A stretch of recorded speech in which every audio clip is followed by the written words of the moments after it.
Guys, we need to talk about AI art. We need to talk about AI art. I'm a steady, if ever aesthetic historian.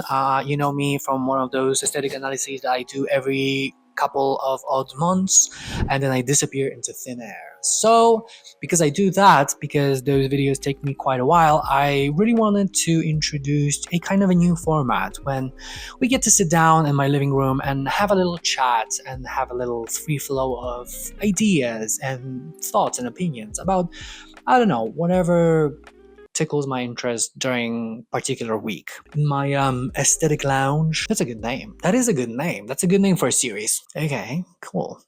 I like that. Always art, design, and aesthetics related, but in a more casual manner where we get to see each other more often. So let's test it out and see how you guys like it.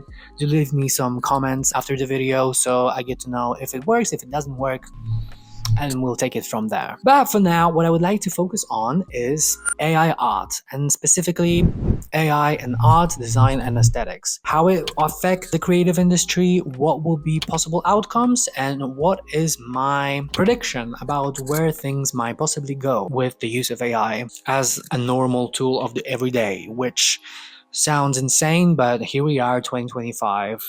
This is where things are heading, I guess. Listen, we are already having a technological fatigue because, why our fridges need a Wi-Fi connection, right? Why our printers need a subscription model even though they have ink inside? That's diabolical. Why do grocery stores test running facial recognition so that they can do dynamic pricing for you? Like, what? My dudes, we died in 2020 and we are living in hell.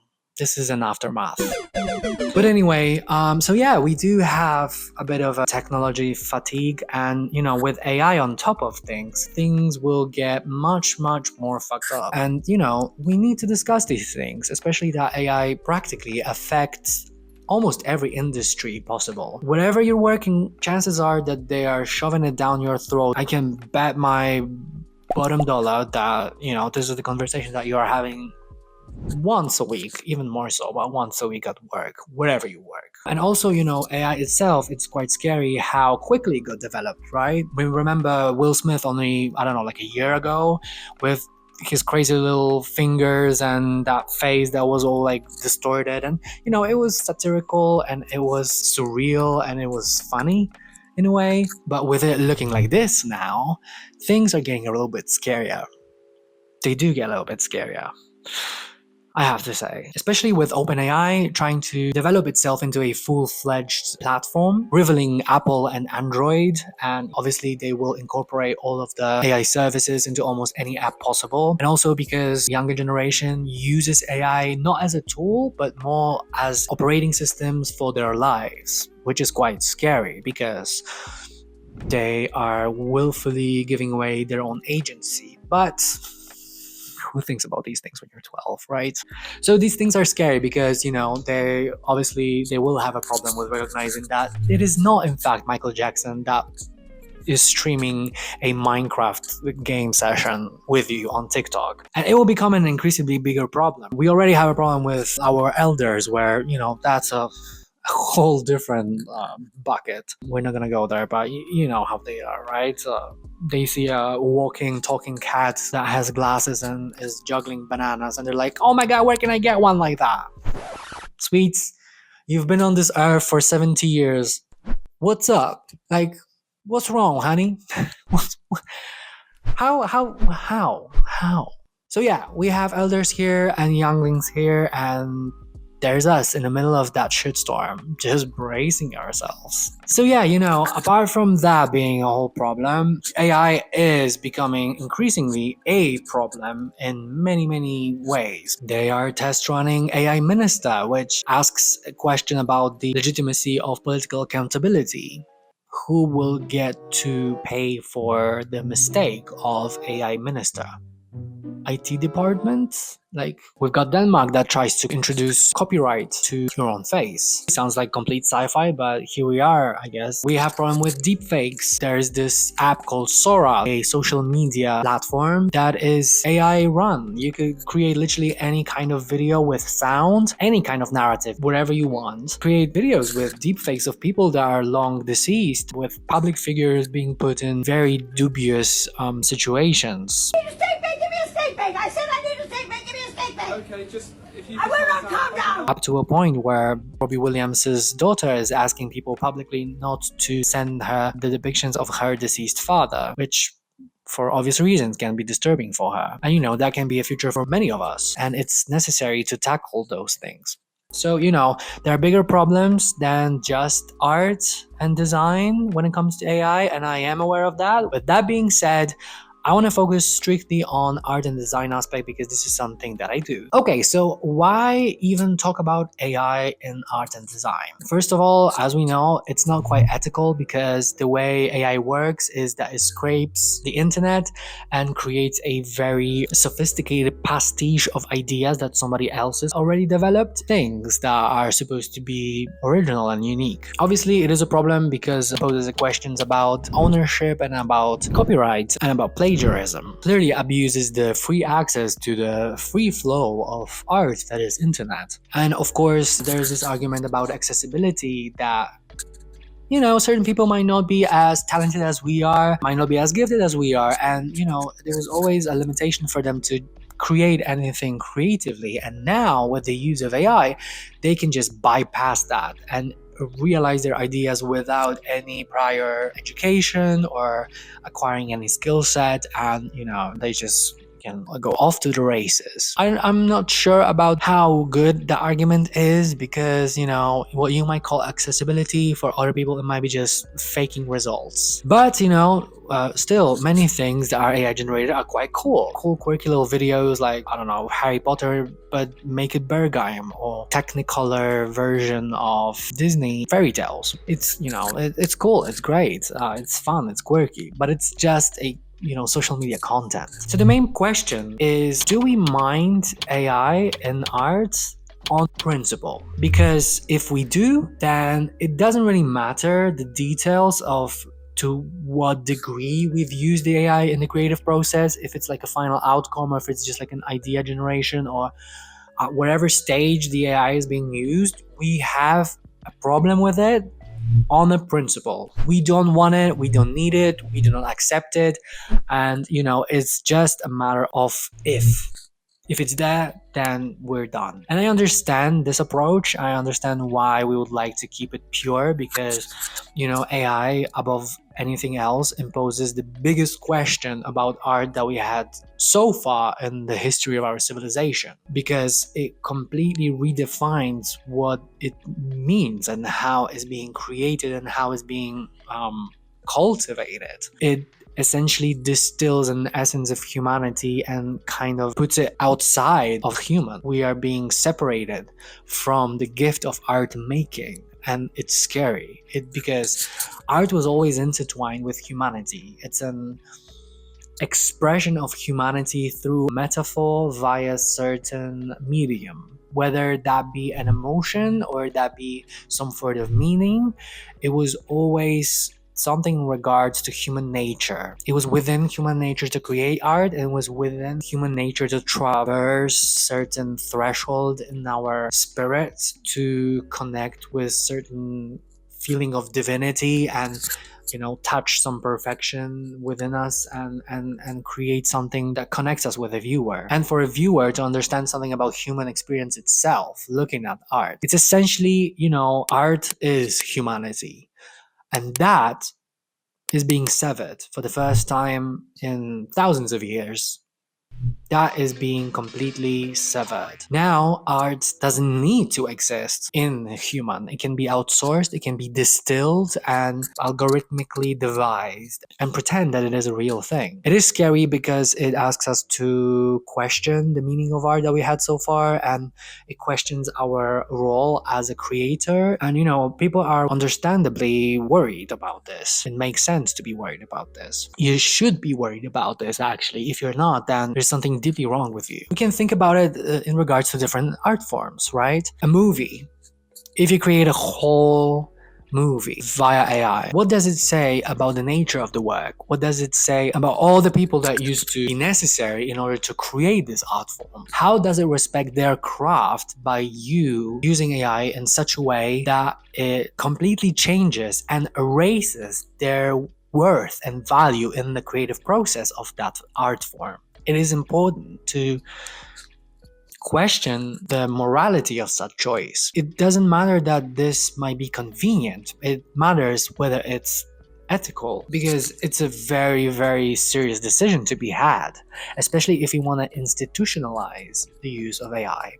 Do we want to have works that are recognized by legitimate art institutions and academia? Do we want them in institutional spaces like art galleries and cinemas? Because if we do, then it poses a huge question. Same with music, for example. If I want to create a Britney Spears cover sung by Sabrina Carpenter, what does it say about the artistic legacy of those artists? What does it say about our use of their voices without their permission? Now everything seems like such a wild, wild west because it's all fresh and new, and also we have people in legislative power that are like senile and they barely know their own name, which is ironic considering the times that we live in, because if ever before there was a moment that we needed fresh blood and legislative power, it is now, but they will never recognize that.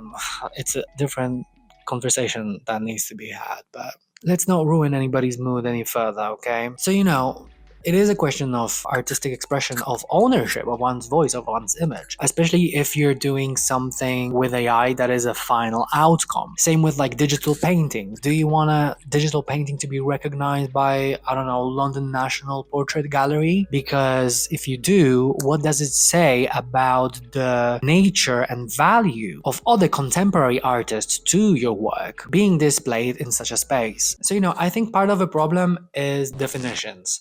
We definitely need to come up with different terminology of what AI art is. First of all, I do not think that AI art is art per se. I think it's just a something else. Also, I think we tend to mix up the terms of art and design. It's important whether we talk about AI art and whether we talk about AI design, because design is something completely different than art. It serves different purposes and you make it for different reasons, and then it exists in public space in a different framework. So for me, AI art is not art, it's a design, or more often it is an idea visualization.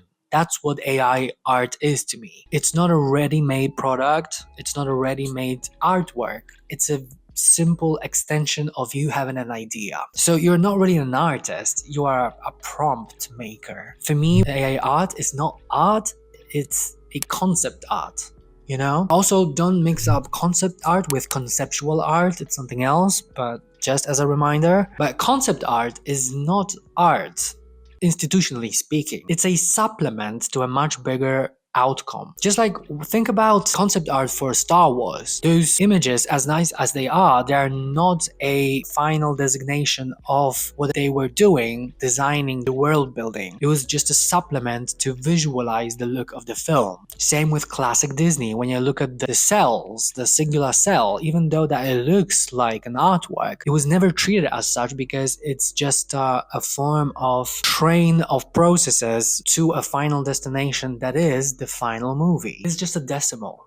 Which brings me to my another point, which is, do we mind having AI as a part of a process? The question of not wanting AI for me usually revolves around seeing final outcome as something that's AI made. Because I'm sorry, but institutions as prestigious as Vogue have no business running 100% made AI editorial, and we've seen the backlash of it, and it was warranted. But how much of said AI is a problem to us if it exists somewhere down the line? Do we have a problem with that? Do we have a problem if it's just a tool? Because I think there are certain industries where it does make sense to use AI, like for example interior design. It completely makes sense for an interior designer not to slave as a 3D render artist. I don't know, Maybe it's like a hot take, but I don't think interior designers should be that much focused on creating meshes in 3ds Max and just becoming those virtuosos of digital art akin to game designers in order to create a living room, the render of a living room. That doesn't make any sense to me. You know, you should focus on studying history of interior design and sourcing your materials and fabrics and where you can buy your furnishings and focus on the actual core of your job.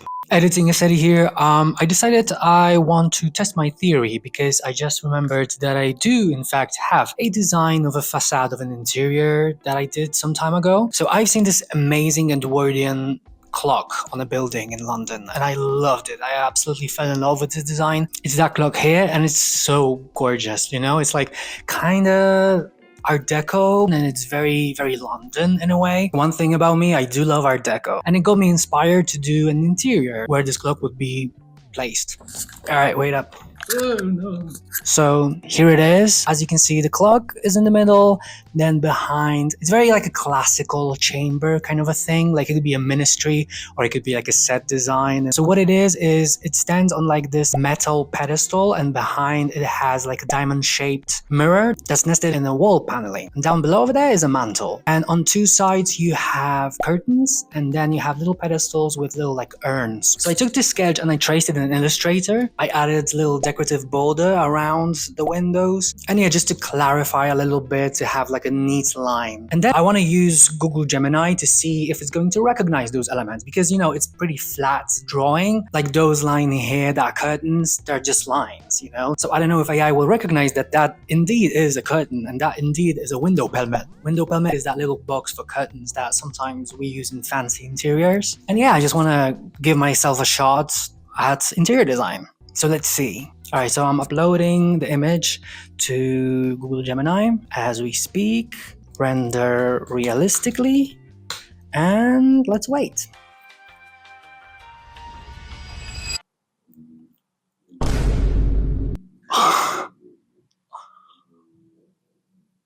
What the oh my god. Oh, what? That's so weird. That's so weird. That is so strange.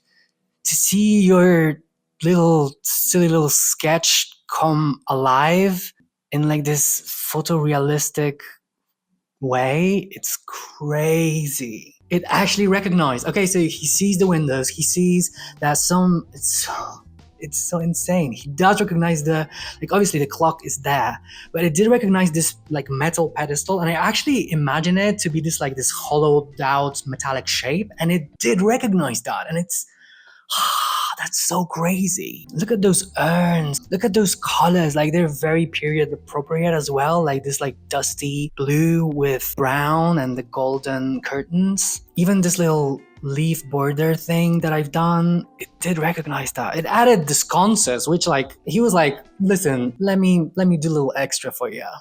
It's insane. But it did good work. It suggested something extra and it did a great work. You know, obviously this can be fine-tuned a little bit. I don't know about the metallic finish of it. You know, it was supposed to be a trim, like a fabric trim. It recognized that there is a mirror behind it. It didn't recognize the diamond pattern shape of the border that the mirror is supposed to be placed in. But I mean, you know, it needs fine-tuning. But I mean, look, that's already a lot that we can work with. It's insane. Yeah, Jesus Christ. Like, it looks...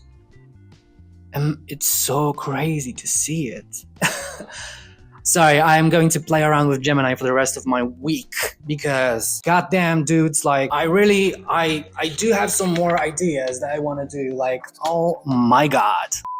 I think it helps a great extent to use it in a form of fleshing out an idea that you already have and you know how it's supposed to look. It's just a shorthand way of not spending 20 hours in SketchUp. Same with product visualization. If I have an idea for a design of a bag and I have a frontal look, a side look, and a back look, you know, I have all the dimensions and all I need is just a render of a product as if it was already made, just to give you some idea of, I don't know, the reflectiveness of it or the finish or 3D elements that needs to be taken into consideration.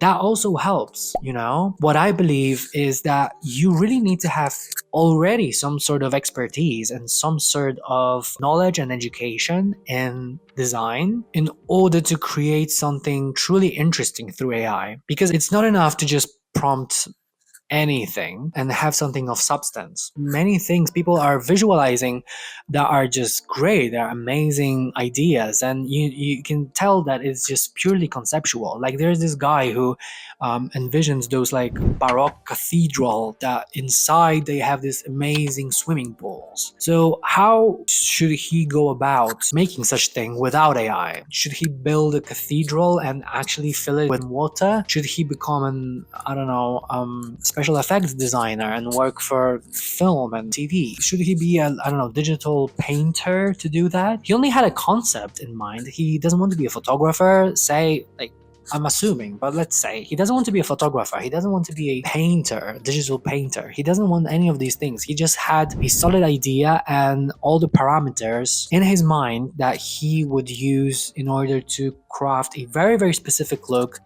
with very, very specific schematics to it, you know? And that is something that I do respect, because we all have those ideas for like grand scenes, for example, but doesn't necessarily mean that we want to go fully up to our elbows in a certain discipline in order to realize that, you know? It provides you certain diversity of styles and mediums, which I think AI is very helpful in that regard. So, you know, the question is how much of the process is problematic for us that AI exists within it. Similarly, we talked about music. So say, for example, I want to create a song that's based on Henry Mancini's work. You know, like the guy who done a Breakfast at Tiffany's soundtrack. Now, Henry Mancini's estate is very protective of his legacy, and they are not very keen on people using his music. Like, you would be hit with a copyright if you use Henry Mancini's song, because there's such a signature to the sound that is so distinctly Henry Mancini. So if I'm just gonna prompt Henry Mancini, is that a theft? Possibly. However, okay, so Henry Mancini worked within a certain vibe, and that is akin to a couple of other artists. So I would say, make me a song in style of Henry Mancini, but also Piero Piccioni, you know, the guy that everybody uses on TikTok now. Those lush little Italian strings, that's the guy. And yeah, while we at it, add a, you know, 100 strings type of orchestral arrangements from the 70s. Let's plop that in as well. And yeah, there we have a song.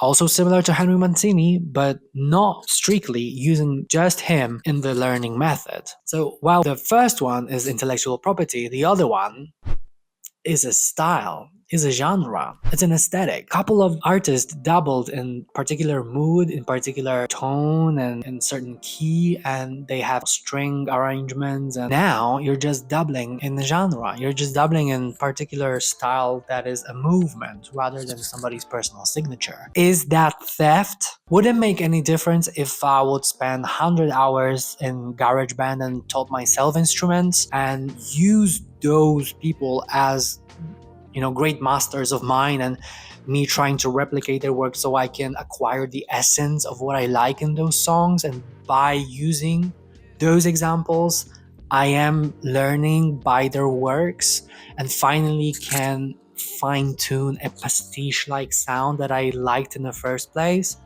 Would it make any difference if I'll just given it to AI straight away and cut the middleman? Because is the learning process the problem here? And if it's not, is it the case that the human does the learning rather than the machine? I don't know. I have to think about it, and I urge you to do the same. Now, obviously, the question still remains what I'm going to do with such song. If it's a YouTube background to convey a meaning through complementary mood aligned with the contents, that doesn't seem like such a huge deal. It's just like a Muzak backdrop that was AI made anyway. But also, I could hire Royal Albert Hall and try to have my own concert there and posit this as my work to be played by an orchestra to a whole audience of people. Now that's fucked up. Yeah. You know, for hundreds of years, we had architects that were doing the grand tour, that were going to Italy to sketch out antique works. They were measuring it, they were studying it, only to come back to their home country to copy them by iterating. Is this theft? So, you know, whenever I do those art and design videos, sometimes I have quite mixed feelings about copyright. And I know it sounds weird, and please, let me cook. Because I understand the need to protect one's work, but at the same time, I believe that it kind of hampers the possibility of create genuine artistic movements. Imagine if we went back in time and we had a guy who invented this, and this, copyright his work. We wouldn't have this.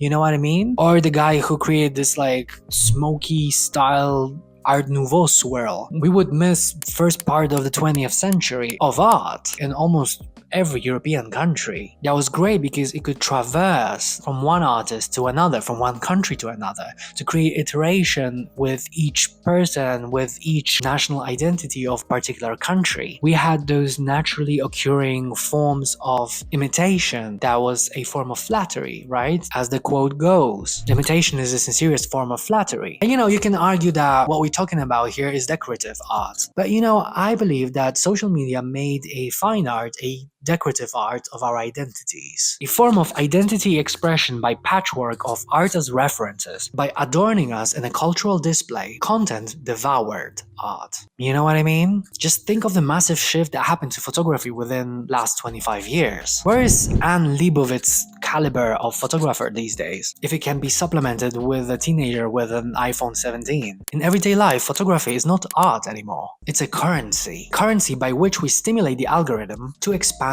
our reach. It's a currency of digital success. And we really need to rethink our approach to art in times of social media in 2025. We have such an old school thinking about art as if, only museums and galleries exist. We're exchanging photos and videos to such great extent and in such numbers that, medieval patron of art had not seen that many paintings during his whole lifetime. And I think we are a little bit snobbish in our approach to how we define those relationships. What is art in 2025? How devalued it got and what changed in our approach to it, and how we are using it as a tool rather than as this like a thing on a pedestal in a way, Is it good? No. Do I agree with it? Hell nah. But it's something that happened and I need to recognize it, and so do you, I think. But that soon might not be a problem at all because of the amount of AI slop that keeps happening. There is another huge wave of change in our relationship to social media that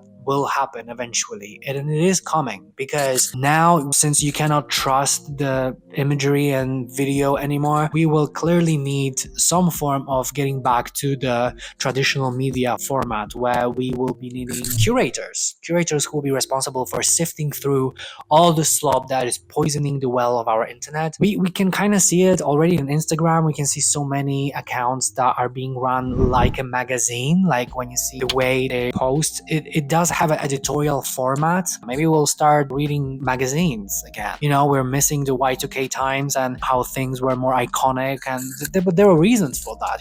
You had tastemakers and you had gatekeeping in place for things. There was a threshold of having cultural capital and knowledge of understanding references, understanding what constituted good practices, bad practice. You need people educated in that field, and perhaps we will get back to this, but we will definitely need some guard of content. We previously had this period with Pinterest and Tumblr that got us used to the idea of having artworks that were separate from credit and collating it in an anonymous way for us to participate in window shopping of it. And now we see this kind of coming back to having people responsible for sifting certain things for us to be displayed and consumed, because what will definitely happen, and one of my predictions, what will definitely happen is we will not be able to trust being self-taught on the internet anymore. After a certain certain point of existence of AI, what was previously quite simple, where you can just like find some resources and teach yourself almost anything and trust it on face value, now it will become increasingly more difficult. So we will definitely see a huge distrust towards social media in the current model. Also, if we don't trust it on principle, and here's my prediction. Okay, so if we don't trust it on a principle basis, then we need some form of, I don't know, like an international arts constitution to which every institution and every academic body will need to adhere to, where we just do not recognize AI art, the end of. DC Comics will not support AI generated storytelling or artwork. Not now, not ever, as long as Andy Pease and I are in charge. Because what we do and why we do it is rooted in our humanity. It's that fragile, beautiful connection between imagination and emotion that fuels our media, the stuff that makes our universe come alive. It's the imperfect line, the creative risk, the hand-drawn gesture that no algorithm can replicate. So, definitely we need some form of manifesto about our approach to art as humans, which seems almost impossible considering how not agreeable we are with each other. But I think there will need to be some form of official recognition of our approach towards AI art going forward. But it's really hard for me to imagine we're going to be those like neo-Luddites. Luddites were those people in early 19th century Britain. They damage all those wool mills and cotton mills because they were afraid they're going to lose their jobs. And the woolen mills and cotton mills prevailed, but our memory about Luddites, not so much. My point is, you can hardly stop industrial revolution happening. Here we have technological revolution, and I don't think we can be as, noble and united against AI so unanimously. But it definitely, something that we need to discuss. Other thing, if it's something that we have a problem with as a part of the process, then obviously we need to think of some form of regulation and legislation. We need to think of how we can develop maybe some new file formats where there will be a bigger carriers of data and information for us to check in a blockchain fashion of, dude, at certain point, AI was used as a part of a process. It's like it will work in a way how you have tags in your clothes. And you look inside of a garment, you see it's like, I don't know, it's 60% polyester and it's 40% wool. So you know that there is 60% of slop to it that's also environmentally unfriendly. And you know that you're buying shit. They cannot bullshit you that it is in fact 100% wool because they are legally obliged to tell you about the materials and the ratio. And I think it's very analogous to how AI would be dealt with going forward. AI definitely needs to have some sort of signature imprinted into files so it can be registered and it can be recognized and read as AI was used during the creative process of said image, said photo, said whatever. If you are submitting your work to any institution, you will definitely need to have some form of declaration that, they can review the materials from your creative process and you sign a declaration that no AI was used whatsoever. But change will have to happen at a certain point and in a certain way where there will need to be certain regulation and there will need to be certain recognition of thing being in fact made by AI. Now we're in, as I said, wild west of the AI world, and it's like an early internet. There is no rules and regulation whatsoever, and it's just like everybody does whatever the hell they want. But this will have to end very, very quickly because it affects our perception of reality, and it also affects the value of what everybody else is doing. And value brings me greatly to my last point. The thing I believe in is from now on, all art will be devalued just by mere existence of AI. Like if we have an auction in Sotheby or some auction house auctioning any work from current times, it will be increasingly more difficult for them to recognize if it was purely man-made. Just on the principle of art existing in the same timeline as creation of AI, it will be very much devalued because there will be a huge distrust towards the process that was behind it. So I believe that suddenly all the old world things will become increasingly more expensive. That's for sure. So whatever you want to buy that's like antique right now, you better buy it because it will definitely be divided into the pre-AI and post-AI worlds. In a matter of, I don't know, 3 to 4 decades, this will be a normal conversation. It will be like, oh my god, that's a thing made pre-AI. So we are there is almost like a certificate of the assurance that was not in fact tainted in any step of the way during the process of creation of that thing. So that's for sure. The era of authentic internet is gone. As we speak of it now, it will get only worse, and we will not trust it anymore in a way that we trust it now on those terms. So yeah, that's my thoughts about this. What do you guys think about it? What are your thoughts about my thoughts? And what are your thoughts about AI art? Are we liking it? Are we not liking it? Do we have any predictions of how it may possibly affect our lives? It will definitely change the landscape of social media and the landscape of the use of the internet. Things will change for sure. We just don't know how much and how drastically, but it will change. So yeah, also tell me, how do you like this kind of format, and whether it's nice to sit down with me and have a nice little conversation about art and design, and do you maybe have some, I don't know, some topics that you want me to discuss? And yeah, so like, comment, subscribe. Please follow me on TikTok and follow me on Instagram for short form content. Please support me if you want to, and it was nice to see you, and yeah, see you next time.